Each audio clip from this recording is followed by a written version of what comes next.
आगामी कार्यक्रम प्रायोजित किया है जॉयस मायर मिनिस्ट्रीज के मित्रों और सहयोगियों ने। लेकिन जब तक हम चाहते हैं, जो परमेश्वर हमसे ज्यादा चाहते हैं, जो हम चाहते हैं,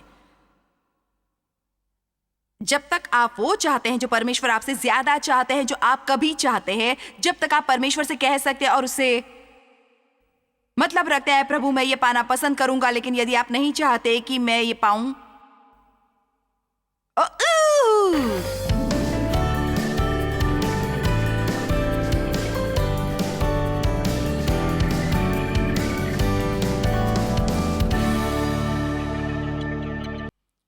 आज रात मैं आपसे आपके हृदय की स्थिति के बारे में बात करना चाहती हूँ। आपके हृदय की स्थिति क्या है? और मैं आपके शारीरिक हृदय के बारे में बात नहीं कर रही हूँ, मैं व्यक्ति के हृदय के बारे में बात कर रही हूँ, जो हमारे होने की गहराई का हिस्सा है, जिसे परमेश्वर हमारा हृदय कहते हैं। क्या आप संतुष्ट हैं? वहां क्या चल रहा है? क्या आप परमेश्वर पर भरोसा कर रहे हैं? भले ही आपके जीवन में ऐसी चीजें हैं जिन्हें आप समझते नहीं हैं, या हो सकता है आपका हृदय शंकाओं से भरा हो और बस वहां इतनी संतुष्टि नहीं है। जब अन्य लोग धन्य होते तो आप खुश होते हैं, जो किसी को मिलता है वो आप चाहते हैं तो आप खुश रहते हैं, फिर भी आप खुश हैं। आप परमेश्वर पर विश्वास करते हैं कि यार परमेश्वर, यदि आपने मुझे वो नहीं दिया तो फिर ये कभी मेरे लिए सही नहीं होगा, और आपके मन में मेरे लिए कुछ बेहतर है। मुझे पता है आप मुझे प्रेम करते हैं और कभी मुझे आपने आशीर्वाद से वंचित नहीं रखा, और एक प्रसन्न हृदय का होना बहुत अच्छा है। आपके पास कितना संदेह है कि आप क्या किसी पर गुस्सा हैं, क्या आपके दिल में नाराजगी है, क्या आप शायद परमेश्वर से थोड़ा परेशान हैं क्योंकि जीवन उस तरह का बिल्कुल नहीं है जैसी आपने इच्छा की थी। आपकी कुछ आलोचनाएं और धारणाएं, कुछ कामुक विचार हैं। आप जानते हैं परमेश्वर ने हमें एक संपूर्ण हृदय के लिए बुलाया है, और ये शब्द संपूर्ण हमारे लिए थोड़ा डराने वाला हो सकता है, लेकिन मैं आपको बता सकती हूं कि जब तक हम एक मानव शरीर में हैं तब तक मुझे नहीं लगता कि हमारा व्यवहार कभी भी सही होगा, लेकिन मैं ये मानती हूं कि हमारे पास संपूर्ण हृदय होगा।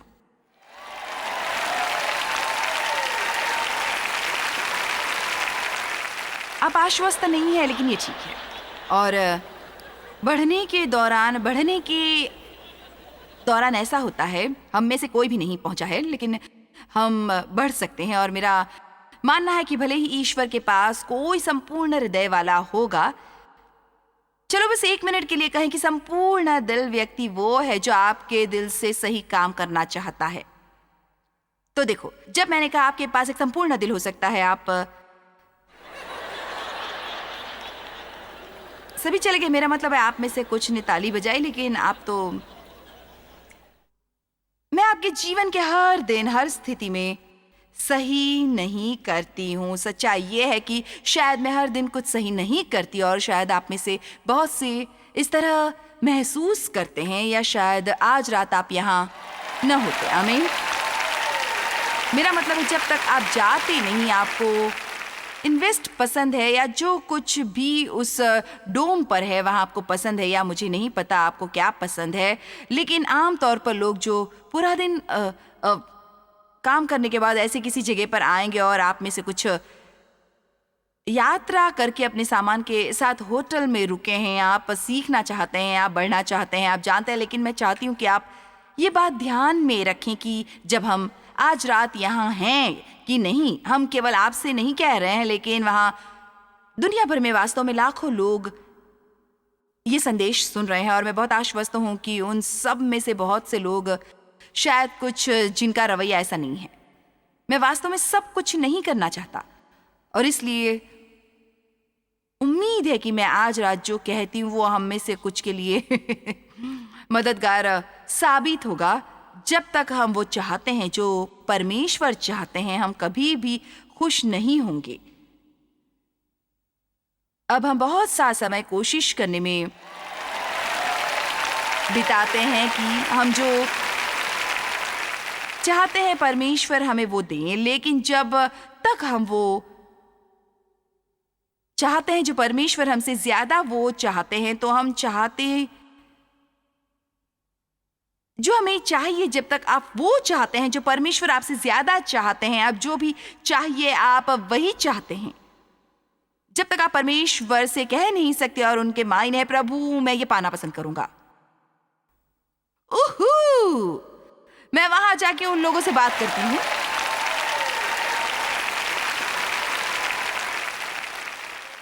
मैं आपको उस तरह से प्रार्थना करने के लिए प्रोत्साहित करना चाहती हूं। यह संपूर्ण हृदय का एक लक्षण है। प्रभु ये वही है जो मैं पाना चाहता हूं, मैं ये चाहता हूं। आप कुछ भी मांग सकते हैं, परंतु ईश्वर ये वो नहीं है जो आप मेरे लिए चाहते हैं तो मुझे ये न दे, क्योंकि भले ही मैं वो चाहता हूं, लेकिन मैं चाहता हूं कि आप मुझे वो दे जो आप चाहते हैं। और यह आपके यहाँ आने की कार के सफर के लायक था, क्योंकि मैं आपको बता सकती हूं, यदि आप घर जाके ये प्रार्थना करना शुरू करते हैं, भाई कोई अच्छी चीज होने वाली है।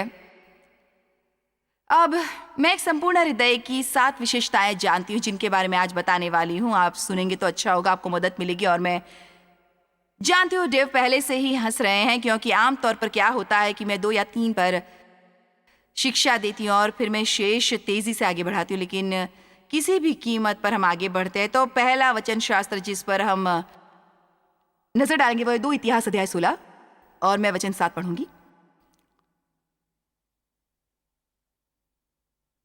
उस समय हनानी दर्शी, वो एक नबी था, यहूदा के राजा आसा के पास जाकर कहने लगा, तूने जो अपने परमेश्वर यहोवा पर भरोसा नहीं रखा वरन आराम के राजा ही पर भरोसा रखा है, इस कारण आराम के राजा की सेना तेरे हाथ से बच गई है। तो कोई, क्योंकि उसने परमेश्वर पर भरोसा करने की बजाय एक मानव राजा पर भरोसा किया था, वह लड़ाई हार गया था। मैं इसे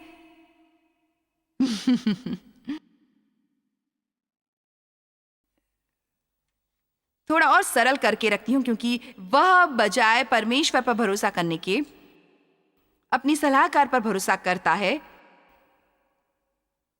जिसके पास वह हर हफ्ते जाता है। ऐसा नहीं है कि सलाह लेना कुछ गलत है, लेकिन बेहतर हो कि आप पहले परमेश्वर के पास जाएं। आमीन।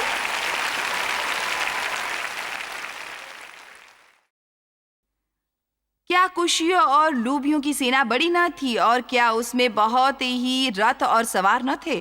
तो भी तूने यहोवा पर भरोसा रखा था, इस कारण उसने उनको तेरे हाथ में कर दिया। अब वो उसे एक अन्य युद्ध के समय की याद दिला रहा है, जहां उसने कहा, अब तूने वो युद्ध जीता था और ये एक बड़ी सेना थी, क्योंकि तूने परमेश्वर पर भरोसा किया था। आप जानते हैं, यदि हम परमेश्वर पर भरोसा रखते हैं तो मुझे परवाह नहीं कि लड़ाई कितनी बड़ी है, परमेश्वर के साथ सब संभव है, क्योंकि जो तुम में है वो उससे जो संसार में है बहुत ही बड़ा है। जितने हथियार तेरी हानि के लिए बनाए जाए उनमें से कोई सफल न होगा, और मैं आगे और आगे जाऊंगी। आमीन। लेकिन हमें परमेश्वर के पास जाना सीखना चाहिए, और ये एक संपूर्ण हृदय होने का एक लक्षण है, जहां हम हर समय परमेश्वर को पहले रखते हैं। इसमें कोई शक नहीं है कि परमेश्वर हमारी मदद करने के लिए लोगों को इस्तेमाल करते हैं, हमसे बात करने के लिए वो लोगों का इस्तेमाल करते हैं। और हो सकता है आप अपने जीवन के कुछ जवाबों के लिए परमेश्वर के पास जा रहे हैं, जो आज मेरे मुंह के द्वारा आप सुन सकते हैं, परमेश्वर के साथ सहभागी हैं। हम जीवन में परमेश्वर के साथ साथी हैं। मुझे आशीष देने के लिए परमेश्वर आपको इस्तेमाल करते हैं, वो मुझे इस्तेमाल करते हैं। लेकिन यदि हम पहले परमेश्वर के पास नहीं जाते तो हमें किसी से कुछ नहीं मिलता जितना कुछ मायने हो। यहां एक छोटा सा उदाहरण है। मुझ में एक बुरी आदत थी, जैसे यदि मैं हताश हूं और मुझे प्रोत्साहित होने की जरूरत है, तो मैं डेव से यह अपेक्षा करती कि वो मुझे उत्साहित करे, मेरा मन पढ़े। आप जानते हैं, महिलाएं चाहती हैं कि आदमी उनका मन पढ़े। क्या आप लोगों में किसी ने इस बात पर ध्यान दिया है? ओके, लेकिन अनिष्ट न होते हुए, लेकिन आपके पास कोई सुराग नहीं है। आप तो बस, आपको कोई अनभिज्ञ बात पता है, और इसलिए मैं डेव पर नाराज होती, क्योंकि वो मुझे बेहतर महसूस कराने के लिए प्रोत्साहित नहीं करते। और परमेश्वर ने मुझे सिखाया, जब मुझे प्रोत्साहन की जरूरत है मुझे उनके पास जाना चाहिए। ईश्वर, मुझे प्रोत्साहन की जरूरत है, मुझे प्रोत्साहित करें, इसे अलौकिक रूप से करें या किसी जिसे चाहते हैं उसके जरिए करें, लेकिन मुझे प्रोत्साहित करें। और फिर कभी कभी परमेश्वर देव का इस्तेमाल करते और फिर कभी कभी किसी दूसरे का इस्तेमाल करते। लेकिन देखो, यदि हम पहले परमेश्वर के पास जाना शुरू नहीं करते, उस पर विश्वास नहीं करते कि जिसे वो चाहते हैं उसका इस्तेमाल करें, तो हम पूरा समय किसी पर गुस्सा करेंगे, क्योंकि हमेशा वहां कोई है जो हमें ये नहीं दे रहा जो हम चाहते हैं, हमें अच्छा महसूस कराने के लिए।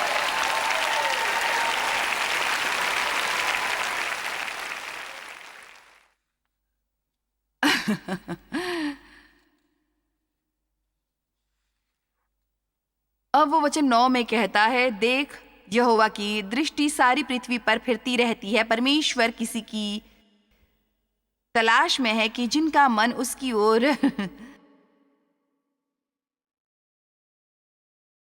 निष्कपट या संपूर्ण रहता है, उनकी सहायता में वो अपना सामर्थ्य दिखाएं। तो परमेश्वर की नजर पृथ्वी पर चारों तरफ घूमती है, किसी संपूर्ण हृदय वाले की तलाश में। एक संपूर्ण व्यवहार नहीं, लेकिन एक संपूर्ण हृदय। और जब परमेश्वर को वो मिलता है जो वो कहते हैं, मैं तुम्हारे जीवन में अपनी सामर्थ्य दिखा सकता हूं, एक संपूर्ण हृदय, वहां लोग जो एक अच्छा प्रदर्शन करें तो कर सकते हैं। आमीन। लेकिन उनके हृदय अभी भी बदबूदार हैं, बुरे हृदय और धार्मिक व्यवहार परमेश्वर से नफरत करते हैं। वे हर समय चर्च जाते हैं, वे ये और करते हैं। आमीन।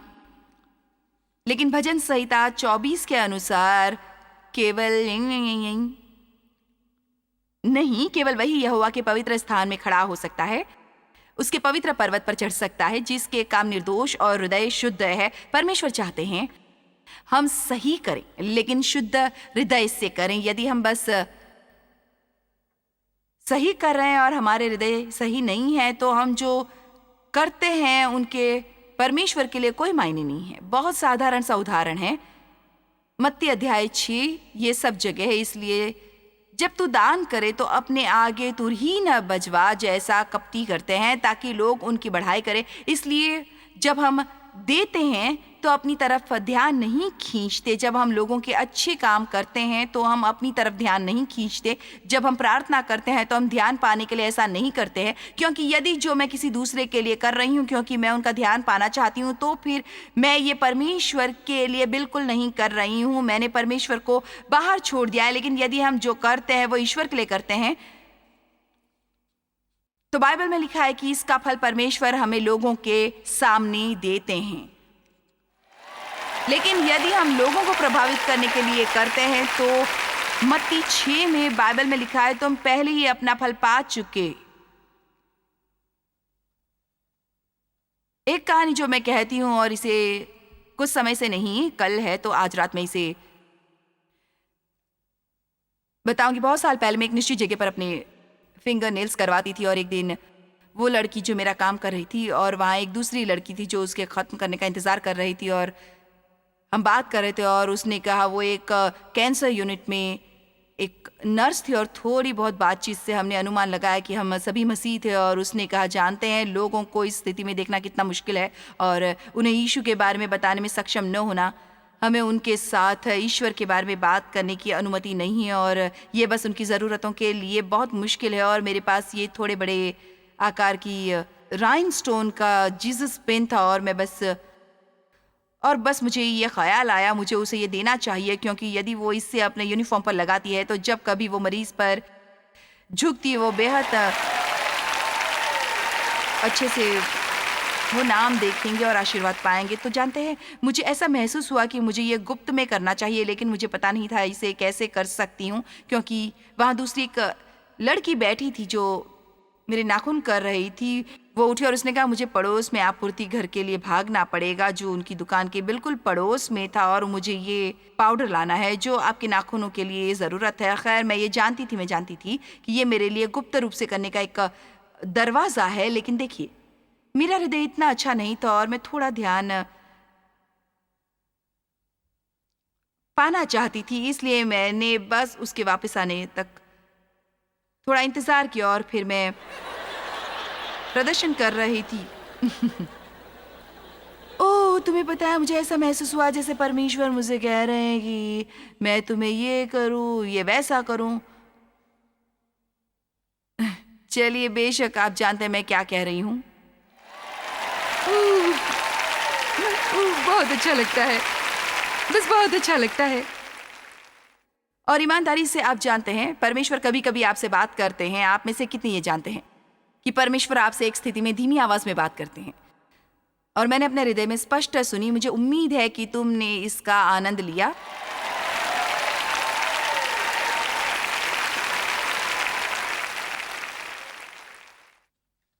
तो हम अच्छे काम कर सकते हैं, लेकिन यदि हम उन्हें लोगों को दिखाने के लिए करते हैं या ध्यान पाने के लिए या सराहे जाने के लिए, तो ये संपूर्ण हृदय से करना नहीं है। जब आप कुछ अच्छा करते हैं, आपको कोई देख सकता है, लेकिन ये आपका मकसद नहीं होना चाहिए। आपको ऐसा नहीं करना है। हालेलुया। आप में से कितने जानते हैं कि शरीर को दिखावा पसंद है? और मेरे शरीर को ये अच्छा लगता है। ओह, और फिर मुझे घर जाना है प्रार्थना करके इसे अच्छा करने की कोशिश करनी है। ईश्वर, हम जानते हैं कि मैं उतनी बढ़िया नहीं हूं जैसा कि हर किसी को लगता है कि मैं हूं। ठीक है, अब हम देखते हैं मत्ती 23:1-4। तब यीशु ने भीड़ से और अपने चेलों से कहा, शास्त्री और फरीसी मूसा की गद्दी पर बैठे हैं, इसलिए वे तुमसे जो कुछ कहे वो करना और मानना, परंतु उसके से काम मत करना, क्योंकि वे कहते हैं तो हैं पर करते नहीं। वे एक ऐसे भारी बोझ को जिनको उठाना कठिन है बांध कर उन्हें मनुष्य के कंधों पर रखते हैं, परंतु आप उन्हें अपनी उंगली से भी सरकाना नहीं चाहते। वे अपने सब काम लोगों को दिखाने के लिए करते हैं। तो ईश्वर वास्तव में उस धार्मिक आत्मा को पसंद नहीं करते जो उन लोगों पर आ सकता है जो उनसे ऐसे काम कराते हैं जैसे कि वे सोचते हैं कि वे सभी के मुकाबले बेहतर है, फैसला करने वाले और आलोचनात्मक। लेकिन जब जीवन में वास्तव में किसी को मदद की जरूरत होती है तो ये मदद करने के लिए उंगली भी नहीं उठाते। आमीन। मत्ती 23:25-28 देखते हैं। हे कपटी शास्त्री और फरीसियों, पाखंडियों, तुम पर हाय। अब आप जानते हैं यीशु हमेशा बस नरम और मृदु नहीं थे। हे कपटी शास्त्री और फरीसियों, पाखंडियों, तुम पर हाय। तुम कटोरे और थाली को ऊपर ऊपर से तो मांजते हो, परंतु वे भीतर अंधेर, असंयम, शिकार करने वाले, खराब, लूटपाट से भरे हुए हैं। हे अंधे फरीसी, पहले कटोरे और थाली को भीतर से, हृदय को मांझ के वे बाहर से भी स्वच्छ हों। देखिए, वो हमें क्या बता रहे हैं कि यदि हमारी हृदय की स्थिति सही होती है, फिर वो यहाँ दिखाई देता है। हमें अपने हृदय की स्थिति पर काम करने की जरूरत है और फिर अच्छे काम सही मकसद से सही लक्ष्य की स्थिति का पालन करते हैं। अब क्या मैं यहाँ एक अच्छे आंकलन के लिए ये कह सकती हूँ कि सप्ताह में अपने आप से 1-2 बार मुलाकात करिए अपने आप के साथ और परमेश्वर से कहें अपना प्रकाश आपके हृदय पर डालें और आपको वो कुछ दिखाएं जो वहां है, जो वहां होना नहीं चाहिए। और मेरा विश्वास करें, उन्हें वो करने में खुशी होगी। और निंदा के तहत नहीं, लेकिन हम वो कह सकते हैं, खैर ईश्वर, आइए मिलकर इसे सही करने के लिए काम करते हैं, क्योंकि मैं ये कड़वाहट नहीं रखना चाहती, मैं किसी पर नाराज नहीं होना चाहती, मैं ईर्ष्यालु नहीं होना चाहती, मैं उस जैसी नहीं होना चाहती। ये सही हृदय नहीं है। मुझे बदल दीजिए परमेश्वर। तुम पर हाय है, वचन 27। हे कपटी शास्त्रियों और फरीसियों, पाखंडियों, तुम पर हाय। तुम चुना फिरी हुई कब्रों के समान हो, जो ऊपर से तो सुंदर दिखाई देती हैं, परंतु भीतर मुर्दों की हड्डियों और सब प्रकार की मलिनता से भरी है। तो यदि आपको लगता है मैं आप पर कभी कभी कठोर हूं, तो शायद मैं यीशु जितना हो सकते थे उससे तो थोड़ी अच्छी हूं, खासकर आज दुनिया में जो कुछ कबाड़ चल रहा है उससे तो कम ही हूँ। आज दुनिया में जो कुछ भी चल रहा है, हमें लोगों के ये कहने की ज़रूरत है यीशु जल्द वापस आ रहे हैं और हमें उनके आने के लिए तैयार रहने की ज़रूरत है। आमीन। और मैं आपको बता दूं, परमेश्वर के टाइम टेबल से समझौता करने का ये समय नहीं है। ये समय मजबूती से खड़े रहने का है। जानते हैं वचन क्या कहता है? और पवित्र आत्मा से भरे रहो ताकि वो आपको आपके व्यवहार में मसीह जैसा सक्षम होने में सक्षम हो, क्योंकि दुनिया यीशु की तलाश में है और वे हमें छोड़कर उन्हें नहीं देख पाएंगे। ईश्वर जल्द आ रहे हैं। आमीन। खैर, आप कैसे जानते हैं? क्योंकि बाइबल में ऐसा लिखा है। खैर, हर पीढ़ी में हर कोई यही कहता है, आप सही है, वे करते हैं। अपने समय में पौलुस ने यही कहा था, लेकिन मैं सोचती हूँ यदि उसे लगा कि वो जल्द आने वाला था तो उस जल्दी से अब हम जल्दी में है, और इसलिए मुझे नहीं पता कितनी जल्दी, लेकिन मैं जानती हूँ कि मैं चाहती हूँ ऐसा हो। मैं उन 5 बेवकूफ़ कुंवारियों की तरह नहीं होना चाहती जिन्होंने कोई अतिरिक्त तैयारी नहीं की और वे सो गई और फिर जब दूल्हा आया वे पीछे छूट गए, क्योंकि उन्होंने उसके आने के बाद तैयार होने की कोशिश की। और वो तैयार होने का समय नहीं होगा, यही अभी तैयार होने का सही समय है। आप यहाँ तैयार होने के सत्र में हैं। ये यीशु के वापसी के लिए तैयार होना है। आमीन।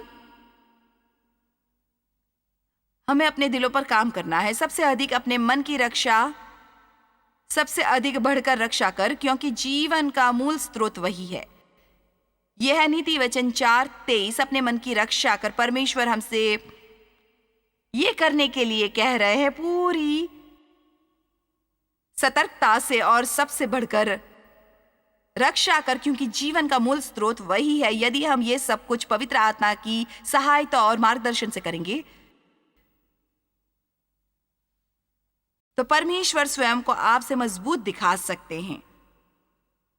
क्या हम यही नहीं चाहते हैं? इसलिए दिखा सकते हैं। क्या हम यही नहीं चाहते हैं? इसलिए आपको हर समय परमेश्वर को पहले रखना चाहिए। यही पहला पॉइंट है। नंबर 2, एक संपूर्ण हृदय व्यक्ति हमेशा आत्मिक रूप से बढ़ता है, हमेशा बढ़ता है, हमेशा बढ़ता है।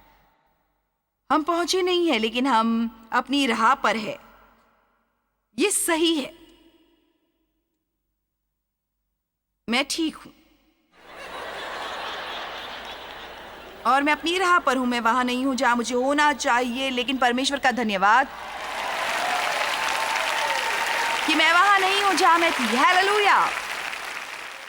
और ये मुझे उम्मीद देता है। अब मत्ती 5:48 में लिखा है, इसलिए चाहिए कि तुम सिद्ध बनो जैसा तुम्हारा स्वर्गीय पिता सिद्ध है। इसलिए सिद्ध होने का मतलब है ईश्वरीयता और मसीही समानता में बढ़ना। मुझे ये अच्छा लगता है। आप में से कितने बढ़ना चाहते हैं? बेशक आप चाहते हैं, नहीं तो आप आज रात यहाँ नहीं होते, या आज आमीन, या आप जिस लिए भी आए हैं, यदि आप बढ़ना नहीं चाहते तो शायद अब तक आप यहाँ से चले गए होते। आज रात मैं आपसे आपके हृदय की स्थिति के बारे में बात करना चाहती हूँ। आपके हृदय की स्थिति क्या है? और मैं आपके शारीरिक हृदय के बारे में बात नहीं कर रही, मैं व्यक्ति के हृदय के बारे में बात कर रही हूँ, जो हमारे होने का एक गहरा हिस्सा है, जिसे परमेश्वर हमारा हृदय कहते हैं। क्या आप संतुष्ट हैं? वहां क्या चल रहा है? अब जानते हैं परमेश्वर ने हमें एक संपूर्ण हृदय के लिए बुलाया है, और ये एक शब्द संपूर्ण हमारे लिए थोड़ा डराने वाला हो सकता है, लेकिन मैं आपको बता सकती हूँ कि जब तक हम एक मानव शरीर में हैं तब तक मुझे नहीं लगता कि हमारा व्यवहार कभी भी सही होगा, लेकिन मेरा विश्वास है कि हमारे पास एक संपूर्ण हृदय हो सकता है।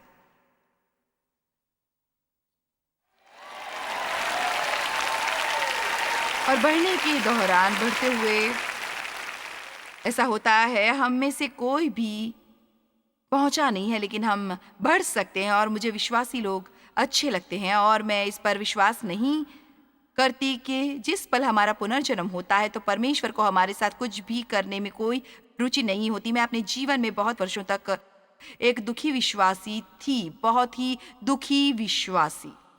आमीन। और मुझे खुशी है कि परमेश्वर हम सबके बारे में परवाह करते हैं जो बचाए गए हैं, और वो लोगों को हमारे लिए काम करके हमारी मदद करने को भेजते हैं कि हम वो जीवन पाएं जिसे हमें देने के लिए यीशु मरे। मैं चाहती हूँ आप वो जीवन पाएं जिसे देने के लिए यीशु मरे। पौलुस ने कहा, मैंने उन चीज़ों को पकड़ने का फैसला किया जिसके लिए मसीह यीशु मरे की मुझ पर पकड़ बनाए। यीशु मरे की एक उद्देश्य के लिए हमें पकड़े और हमें ये रवैया रखना चाहिए, मैं उन चीज़ को पकड़ने वाला हूँ जिसके लिए उन्होंने मुझे पकड़ लिया है। मैं बढ़ने वाला हूँ। शैतान को पागल करो, चिल्लाओ, मैं बढ़ने वाला हूँ। मुझे ये अच्छा लगता है। अब फिलिपियो 3:12 में पौलुस ने कहा, ये मतलब नहीं कि मैं पा चुका हूँ या सिद्ध हो चुका हूं, मैं नहीं पहुंची हूं। क्या यहाँ कोई है जो पहुंचा है? कोई पहुंचने पर सबक देना चाहता है? मैं पहुंची नहीं हूं। मैं गलतियां करती हूं, लेकिन मैं असल में उस पॉइंट पर हूं जहां मैं सचमुच खुश हूं, जब परमेश्वर मेरे जीवन में गलतियों के लिए मुझे अपराधी ठहराते। मेरा मतलब है, मुझे याद है वो दिन जब मुझे कुछ गलत करने के लिए अपराधी ठहराया जाता और मैं हताश होती, ये कैसा हो सकता है। अभी ऐसे मत बनो। जब परमेश्वर आपको ऐसा कुछ दिखाते हैं जो आपने कुछ गलत किया था, आपको खुश होना चाहिए। परमेश्वर को धन्यवाद दो कि हमें हमारी गलती की खबर मिली। हम में से किसी के साथ भी ऐसा हो सकता है। और सजा परमेश्वर के प्रेम का एक संकेत है। जब परमेश्वर हमें सजा देते हैं या पवित्र आत्मा हमें गलतियों के लिए दोषी ठहराता है, चाहे ये आपको नहीं कहा जाना चाहिए, इस तरह से मत सोचो, इस तरह बर्ताव मत करो, स्वार्थी मत हो, कंजूस मत हो, कड़वा मत बोलो, ईर्ष्यालु मत बनो। जब कभी भी परमेश्वर हमें पाप का दोषी ठहराए, हमें कहने की जरूरत है, परमेश्वर धन्यवाद मुझे इतना अधिक प्रेम करने और मेरे साथ तब तक बने रहने के लिए जब तक मैं इसे सही नहीं कर लेती। आमीन।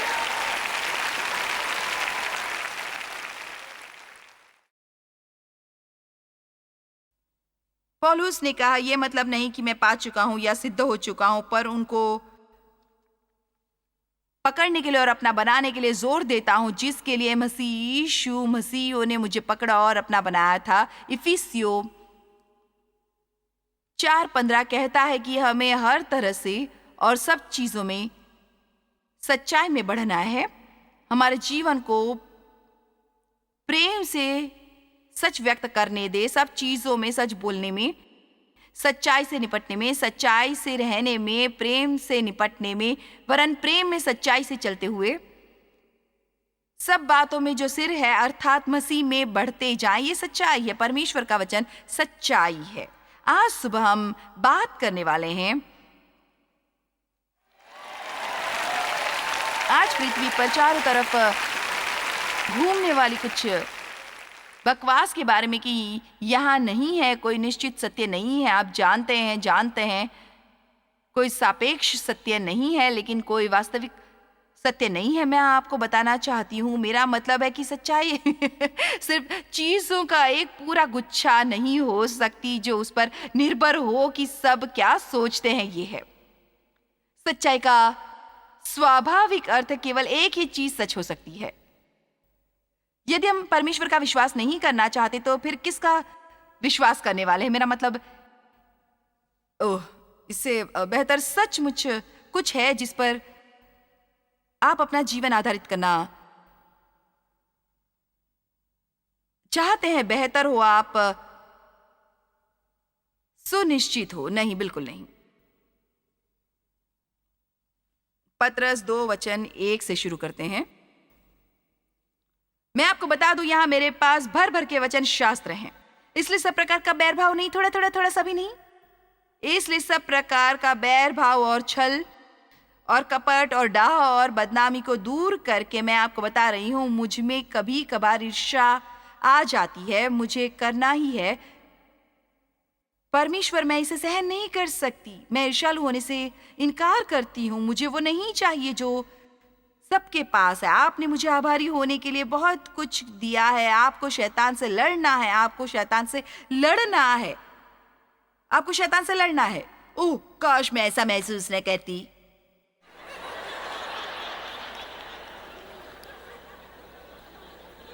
परमेश्वर के राज्य ने हिंसा का सामना किया है और हिंसक इसे बलपूर्वक लेते हैं। आमीन। और हर प्रकार की निंदनीय और बुरा बोलने से छुटकारा पाए। नवजात शिशुओं की तरह आपको लालसा करनी चाहिए, प्यास के लिए ईमानदारी से इच्छा करें, शुद्ध बिना मिलावट आत्मिक दूध की, कि इसके द्वारा आप पोषित हों और संपूर्ण मुक्ति से बढ़ सके। मुझे याद है जब एक बार ईश्वर ने मुझसे कहा था, ये समय है तुम्हारे मुंह को बचाने का, ये समय है तुम्हारे मुंह को बचाने का।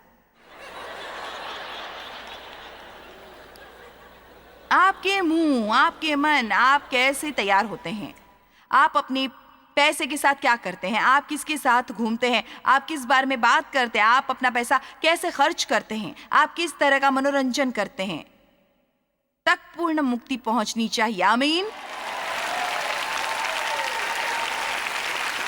हाँ, उन्होंने कहा तुम बचाए गए हो, लेकिन तुम ऐसा दिखाते नहीं हो कि बचाए गए हो। तुम्हारे मुंह को बचाए जाने की जरूरत है। क्या कोई वहां थोड़ी मुक्ति का इस्तेमाल कर सकता है? ओ, मेरे पास संसाधन टेबल पर इसके लिए हर तरह का सामान है भाई। वो मेरे पास पुस्तक है, मेरे पास डीवीडीज हैं, मेरे पास सीडीज हैं।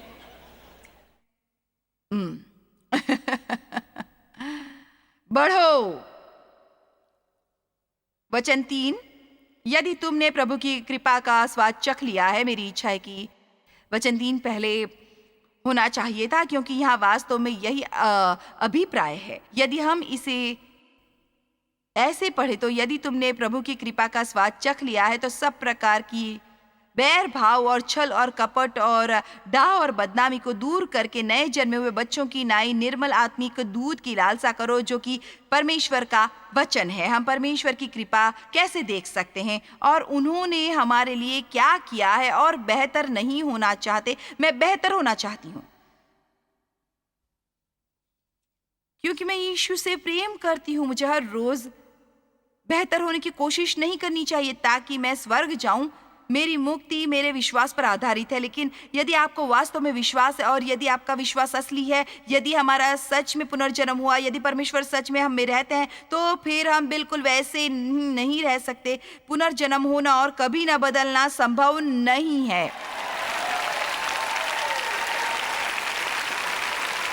यह बस संभव नहीं है।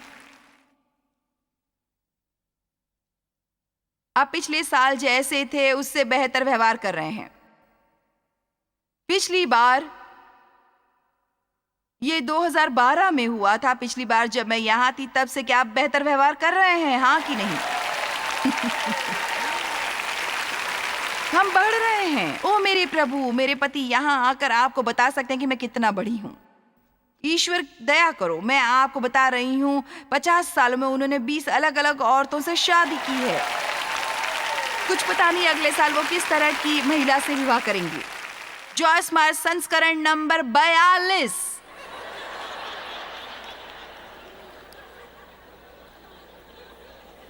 मेरा मतलब है यहाँ ईमानदारी से कोई और जो आप बस कह सकते हैं कि आप जो थे उससे बिल्कुल अलग व्यक्ति है। खैर, अब दोस्तों अपने आसपास देखो, हम सब पागल नहीं है और हम सब झूठे नहीं हैं। तो इस अद्भुत वचन में अदृश्य कुछ ऐसा है जो लोगों को बदल रहा है।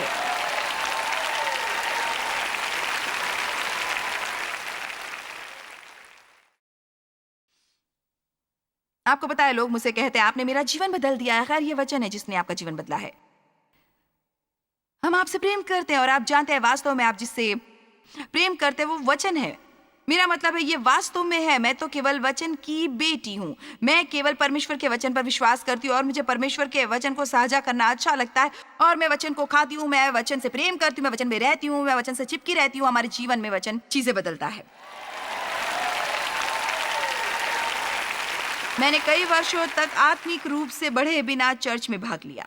जाना और बैठना, आप चर्च के आसन पर तब तक बैठ सकते जब तक आपका पिछवाड़ा बिल्कुल फ्लैट न हो जाए और आपके वहां बैठने से गांठें नहीं हो जाती। और इससे आप नहीं बदलेंगे जब तक कि आप वास्तव में कुछ सुन रहे हैं किसी तरह के दायित्व के तहत किसी जगह जाकर न बैठें। किसी ऐसी जगह जाए जहां परमेश्वर का वचन जीवित और प्रज्वलित है, जहां सत्य बोला जाता है और वचन से प्रेम करते हैं। किसी दायित्व के तहत न जाएं, आपको वहां होना सहन नहीं होता, इसलिए जाए। खैर, यदि मैं दौड़ के जाती हूं तो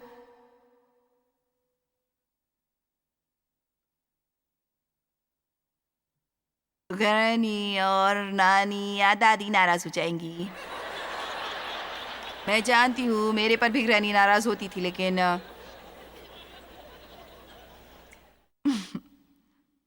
और मुझे इससे फर्क नहीं पड़ता कि आप किस संप्रदाय में जाते हैं, मैं परवाह नहीं करती, क्योंकि वैसे भी वे स्वर्ग में नहीं होंगे। लेकिन मुद्दा यह है कि हमें वहां होना चाहिए जो परमेश्वर के अनुग्रह से जीवित और प्रज्वलित हैं, जहां परमेश्वर के वचन का प्रचार चुनौतीपूर्ण तरीके से होता है और हमारे जीवन बदल रहे हैं। यदि आप चर्च में जाकर पूरा समय सो सकते हैं तो बेहतर है आप कहीं और जाएं, क्योंकि क्योंकि आप मेरे घर में सो जाते हैं। हम आने वाले हैं और आपको जगा देंगे।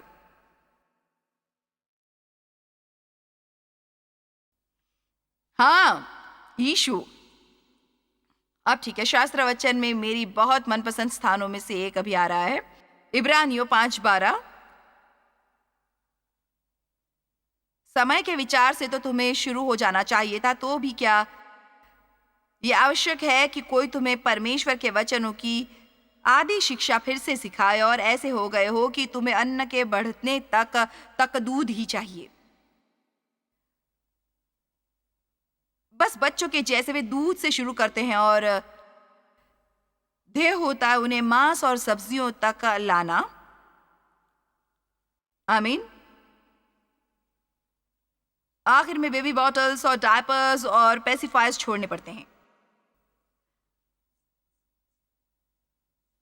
हर किसी के लिए जो निरंतर दूध पर ही रहता है, जो वास्तव में वचन के दूध और वचन के मीट के बारे में बात करता है, ये तो संदेश और संदेशों जैसा है। आमीन।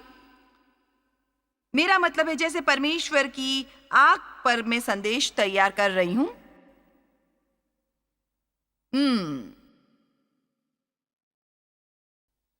यूहन्ना ने कहा, यीशु तुम्हें पवित्र आत्मा और आग से बपतिस्मा देंगे। खैर, हम उस बारे में ज्यादा नहीं सुनते, क्योंकि यदि हम परमेश्वर की आग पर सिखाने की कोशिश करें तो हर सप्ताह भीड़ कम और कम होती जाएगी।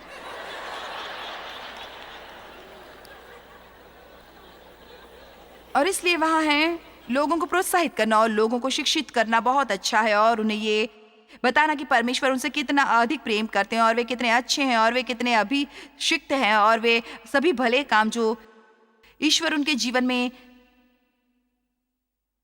करने वाले, हमें इसकी जरूरत है। हमें उसे और ज्यादा चाहिए। और पौलुस ने कहा वो नहीं कर सकता, वो उनमें से कई को वचन का मीट नहीं दे सका, उसे उन्हें दूध ही देते रहना पड़ा। अब इस पर देखिए, इसलिए मुझे ये शास्त्र वचन अच्छा लगता है।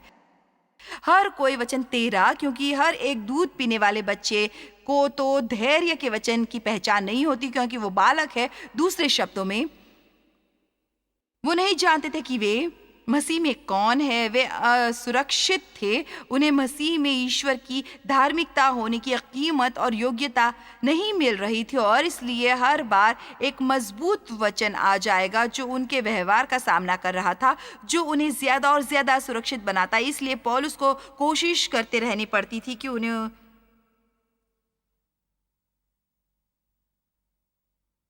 उनके खुद के बारे में अच्छा महसूस हो। किसी भी समय जब मैं एक प्रसन्न भीड़ चाहती हूँ, मुझे बस ये सिखाना है कि आप मसीह में कौन है, और ये एक नियमित आधार पर करती रहती हूँ मैं। हमें जानने की जरूरत है कि हम मसीह में कौन है, यही बहुत सी चीजों की शुरुआत है।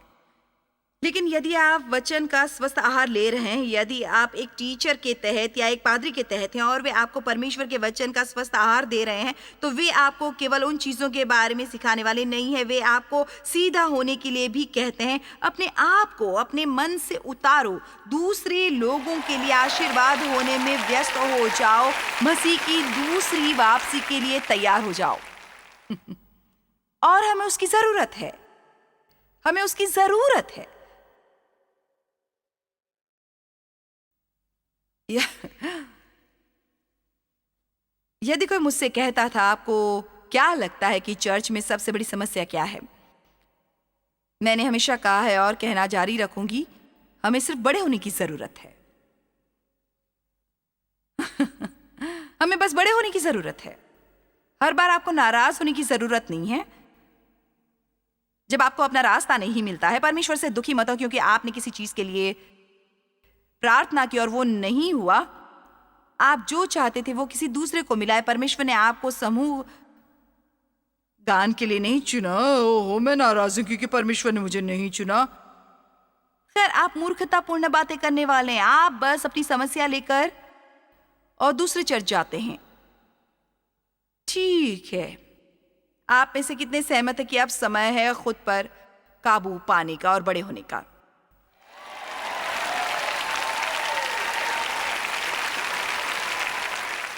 समय के विचार से तो तुम्हें गुरु होना चाहिए था।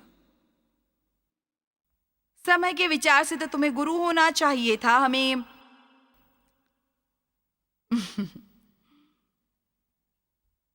कितनी बार एक ही बात सुननी होगी, और मेरा मतलब है आप जानते हैं,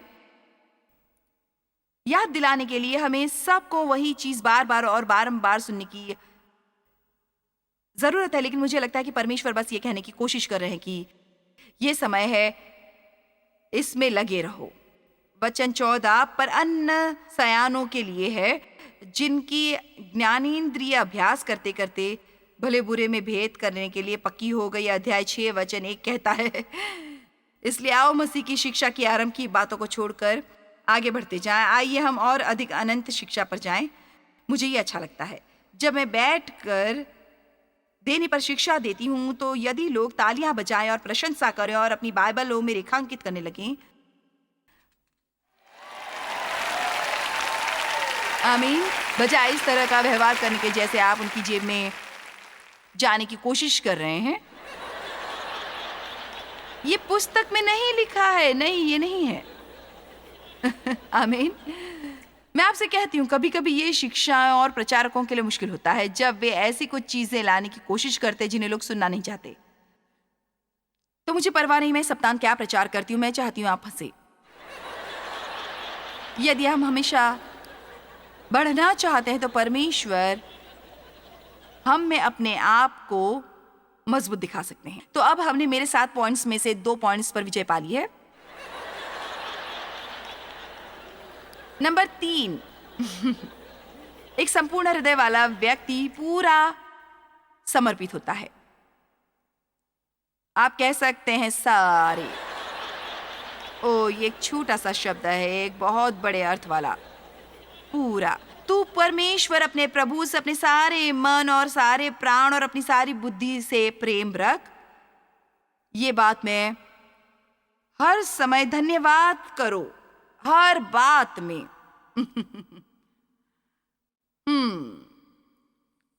सारे। रोमियो 12:1, इसलिए हे भाइयों, मैं तुमसे परमेश्वर की दया समर्पण दिलाकर विनती करता हूं कि अपने शरीरों को जीवित और पवित्र और परमेश्वर को भावता हुआ बलिदान करके बढ़ाओ। यही तुम्हारी आत्मिक सेवा है। ये इस तरह से चलता है जैसे ये, ओके परमेश्वर, मैं यहाँ हूँ, आज मैं बाहर दुनिया में जा रहा हूँ और मैं अपने स्वयं को आपको आपके एक बर्तन के रूप में भेंट करता हूँ। मैं अपनी आंखें आपको देता हूँ, मैं अपने कान आपको देता हूँ। तो यदि मैं अपने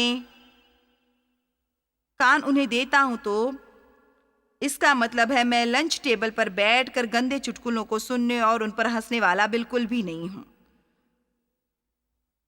तो आइए इसे व्यवहारिक तरीके से ले ताकि हम जाने कि इसका मतलब क्या है।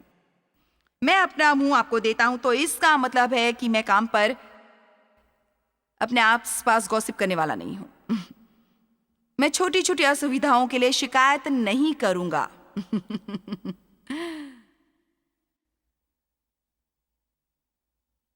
हाँ, मेरे साथ चुप मत रहा करो।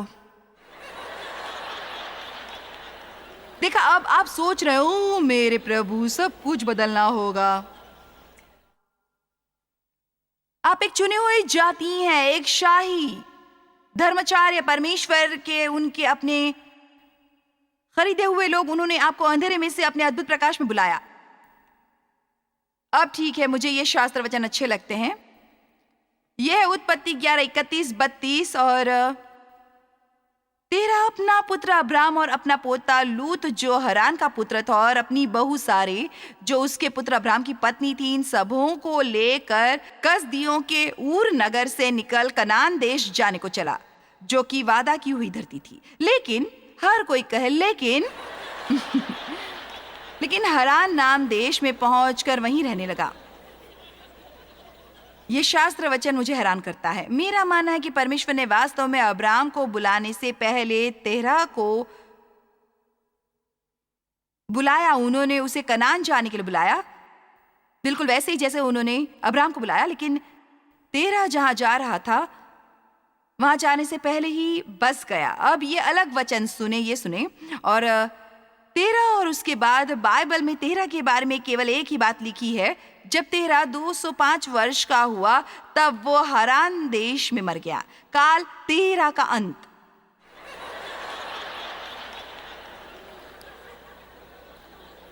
जब आप जहां थे और वहां से जहां परमेश्वर चाहते थे कि आप जाएं, वहां से निकलकर आधे में ही बस जाते हैं। आइए भी, उन्होंने हमें अंदर लाने के लिए बाहर बुलाया। उन्होंने हमें दास्ता से बाहर परमेश्वर के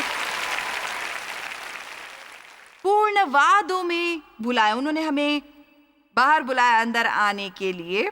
और मैं आपको बता दूं, मैंने अपना मन बना लिया है कि जब मैं चली जाऊंगी, लोग जो पीछे रह जाएंगे उनके पास मेरे बारे में बात करने के लिए बेहतर होगा।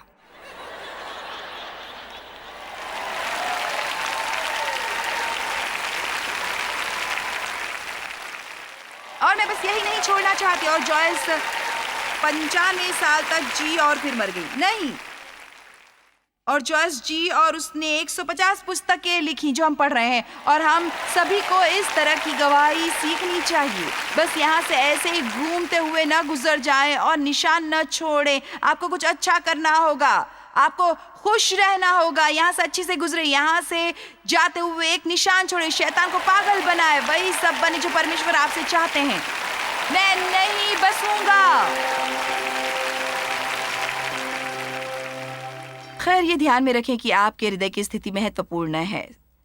संपूर्ण हृदय होने का मतलब ये नहीं कि हमारा व्यवहार सिद्ध है। एक संपूर्ण हृदय की अच्छी विशेषता आध्यात्मिक रूप से बढ़ने की इच्छा है। जब आप ये करते हैं, आप उम्मीद कर सकते हैं कि परमेश्वर वास्तव में आप में खुद को मजबूत दिखाएं और आपको आध्यात्मिक रूप से लगातार बढ़ने में मदद मिले। ईश्वर ने बनाया है और आप खुश रहें, इसका आनंद लें। तो बस ये करने का फैसला करें। परमेश्वर आपको आशीष दे। जॉयस मायर मिनिस्ट्रीज में आप हमारे लिए बहुत ही कीमती हैं, जितना कि आप जानते हैं। हम आपकी सराहना करते हैं और इस सेविकाई को दुनिया भर में संभव बनाने के लिए हम अपने दोस्तों और सहभागियों को धन्यवाद देते हैं। हम साथ मिलकर भूखों को खाना खिलाते हैं, गरीबों को कपड़े देते हैं और कई देशों में सुसमाचार बांटते हैं। अपना प्रार्थना निवेदन भेजने के लिए कृपया आज ही संपर्क कीजिए jmmindia.org पर। हमारे स्रोतों के बारे में और भी जानिए। जॉयस की सभाओं की सूची देखिए हमारे साथ सहभागी बनने के लिए, क्योंकि हम दुनिया भर में मसीह के प्रेम को बांटते हैं।